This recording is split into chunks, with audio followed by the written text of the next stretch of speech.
के आसपास का उछाल है। आप अगर चंबल एनएफएल को देखेंगे वहां पर भी तेजी 6% के आसपास की। दीपक फर्टिलाइजर में भी आज अच्छी तेजी है और इसको एक खबर का साथ भी मिल गया है। दरअसल कंपनी ने अपने कारोबार की वैल्यू अनलॉकिंग के लिए रिस्ट्रक्चरिंग का ऐलान किया है और रिस्ट्रक्चरिंग का प्लान क्या है बताने के लिए हमारे सहयोगी शरद दुबे हमारे साथ जुड़ गए हैं। शरद बताइए, क्या रिस्ट्रक्चरिंग कर रही कंपनी, कौन से बिजनेसेस अलग कर रही है, क्या प्लान है वैल्यू अनलॉकिंग के पूरे?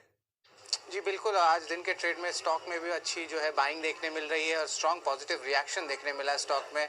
और अहम बात यह है कि दो बिजनेसेस हैं उनको जो है डिमर्ज कर रहे हैं और एक टाइप से बड़ी कॉर्पोरेट रिस्ट्रक्चरिंग है जहाँ पे एक साइड आपके केमिकल्स होंगे, माइनिंग केमिकल्स, और दूसरे होंगे आपके फर्टिलाइजर बिजनेस।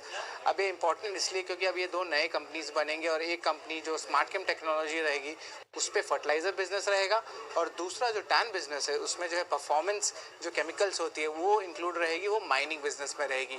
अब इसका रैशनल हम समझते हैं क्यों ऐसा हुआ और ये एनालिस्ट का मानना है और मैनेजमेंट की कमेंट्री भी कि एक स्ट्रेटेजिक शिफ्ट होने वाला है। एक कंपनी कमोडिटी प्ले का रहेगा, दूसरा प्ले स्पेशलिटी में रहेगा और स्पेशलिटी वालों में वैल्यू अनलॉकिंग देखने मिल सकता है और ये जो है एनालिस्ट का भी मानना है। इसके अलावा जो है लीडरशिप भी जो है फोकस्ड रहेगी क्योंकि दो सेपरेट बिजनेस रहेंगे, सेपरेट मैनेजमेंट रहेगा और जो स्ट्रक्चर होती है जिस बिजनेस की वो भी जो है सिंप्लीफाई हो जाएगी।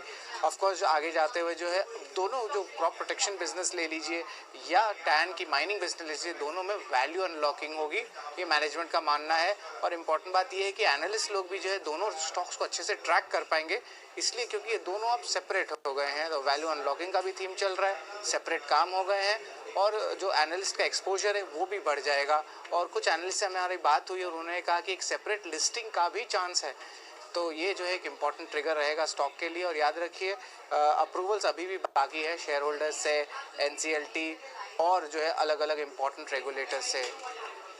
ठीक है, शुक्रिया शरद। तो दीपक फर्टिलाइजर की रिस्ट्रक्चरिंग की ये पूरी कवायद, अभी तक जो पहचान थी वो एक फर्टिलाइजर कंपनी के तौर पर थी, लेकिन कंपनी चाहती है कि अब इसको जो अलग अलग इसके डिविजन्स हैं उसको अलग किया जाए और माइनिंग, केमिकल और फर्टिलाइजर कारोबार को डीमर्ज करेगी कंपनी और कमोडिटीज से अब स्पेशलिटी कारोबार की तरफ जाने पर इसका अब फोकस है। तो निश्चित तौर पर जो शेयर होल्डर्स हैं, अगर कंपनी अगर 2-3 हिस्सों में बंट जाती है, हालांकि उसको लेकर अभी अप्रूवल्स का भी इंतजार है, तमाम रेगुलेटर जैसा शरद बता रहे थे, लेकिन डेफिनेटली इसमें एक्शन एक बन सकता है और आज हम वो जोश देख भी रहे हैं। दीपक फर्टिलाइजर, आपको ये खबर कैसी लग रही है रवि, और क्या आप सलाह देंगे इस पर? क्या नई खरीदारी करनी चाहिए इसमें?